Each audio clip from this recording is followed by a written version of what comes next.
Hi guys, welcome to our channel mister Sisindri. Bigg Boss Telugu season 8 ఆసక్తికరంగా సాగుతూ వడివడిగా అడుగులు ముందుకు వేస్తుంది. అయితే బిగ్ బాస్ హౌస్లో తాజాగా ఈ వారం నామినేషన్స్ ప్రారంభించిన సంగతి తెలిసిందే. ఈ నామినేషన్స్లో ముందుగా ఇంటికి చీఫ్స్గా ఎన్నికైన నిఖిల్, నైనికా, యష్మిలు నామినేషన్స్ నుండి తప్పించుకున్నారు అని చెప్పి నామినేషన్ చేసే బాధ్యతను వారిపై వదిలేశాడు బిగ్ బాస్.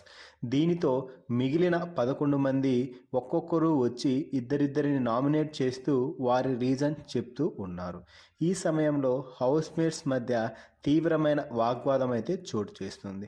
ముఖ్యంగా సోనియా ప్రేరణ, సోనియా బేబక్క, శేఖర్ భాష మణికంఠ, ఆదిత్య ఓం మణికంఠ, అభయ్ మణికంఠ మధ్య తీవ్రమైన వాగ్వాదం అయితే చోటు చేసుకుంది.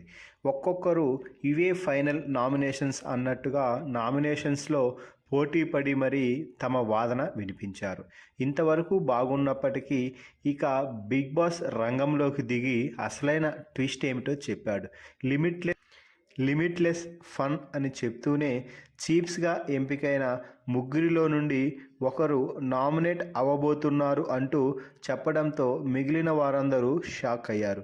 అయితే ఇప్పటి వరకు హౌస్ మేట్స్ని నామినేట్ చేసే బాధ్యత చీఫ్స్ తీసుకుంటే ముగ్గురి చీఫ్స్లో నుంచి ఒకరిని నామినేషన్స్లోకి తీసుకువచ్చే బాధ్యతని హౌస్ మేట్స్పై పెట్టాడు బిగ్ బాస్. దీనితో హౌస్లో ఒక్కసారిగా రచ్చ జరిగింది. హౌస్ మేట్స్ ఒక్కొక్కరి పేరు చెప్పడంతో చాలాసేపు ఈ వాదన అలాగే సాగింది.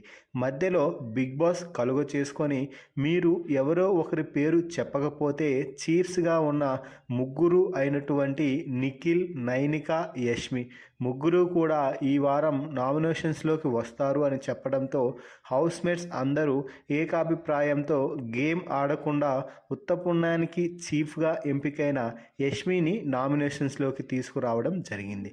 దీనితో యష్మి బాధపడుతూ నామినేషన్స్లోకి వచ్చేసింది. ఫైనల్గా ఈ వారం నామినేషన్స్లో చీఫ్గా ఎంపికైన యష్మి కూడా రావడం జరిగింది. యష్మి హౌస్ మేట్స్ నిర్ణయంతో నామినేషన్స్లోకి రావడంపై మీ అభిప్రాయాన్ని కామెంట్స్ రూపంలో తెలపండి. అలాగే మన ఛానల్ని సబ్స్క్రైబ్ చేయండి.